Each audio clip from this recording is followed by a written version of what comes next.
Yes, Matty Zaweg, do stay with us as we have further updates coming out of the West Asia region.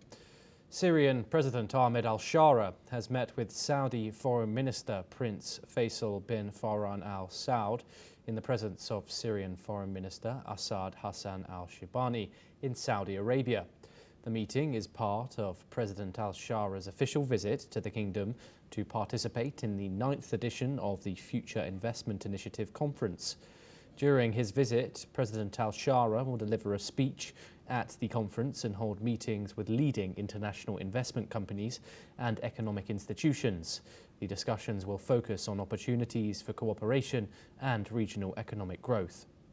The visit underscores Syria's participation in one of the region's major investment events, bringing together global leaders, investors and policymakers to explore strategies for future economic development. Matty, when Donald Trump lifted the sanctions on Syria, he said he was giving Damascus a chance for greatness. Now, with Al-Sharaa in attendance at conferences like these, does it seem like this vision is coming to fruition? Well, when he lifted the sanctions, they were not 100% of the sanctions. They are being lifted gradually. But anyway, of course, it's a much better situation than before. What happened in the interim is that the forces of Al-Sharaa, the Sunni ex-terrorists, that they identify a lot with Al-Qaeda and ISIS in the past, and now they are part of the government. There were a dichotomy of decisions, and if they are going to continue to be a terrorist inside a legal government, or they are going to develop Syria for everybody.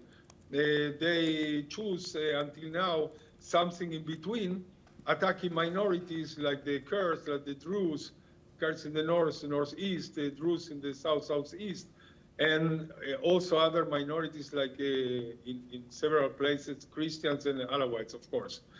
But from the other side, they did elections, and they did kind of legislative elections to have a new parliament, which was especially formed by people of their own party, of the Sunnis, Muslim parties, and taking also some representation from kind of symbolic representations for some minorities.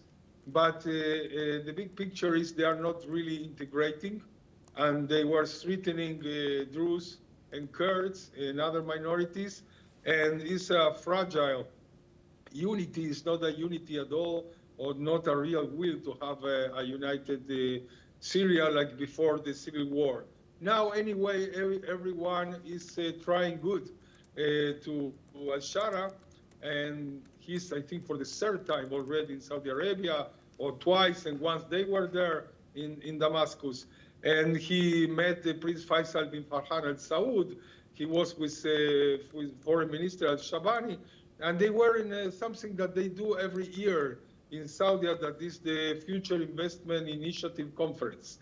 And they are really, these are conferences which big money is involved in this. So he has a big choice to take the money for a real development of a united Syria, or to just take the money for their own purposes and living outside the minorities, which can be a big risk because of, for instance, the Druze in the south, they have been now trained and in a big cooperation with Israel, for instance. Kurds, they have a lot of course, relations with Iraq and with their Kurds brothers, and they are also under pressure from Turkey in the north, which is taking a big part in the recovery of Syria, economic recovery, but political too. So things are still fragile, but there is a possibility that the big money is going to make people settle down and have a better future. Yes, thank you very much, Matty Zaweg, for joining us here on NewsX World. Pleasure to have you on the programme. We now move on over to Europe, and Europe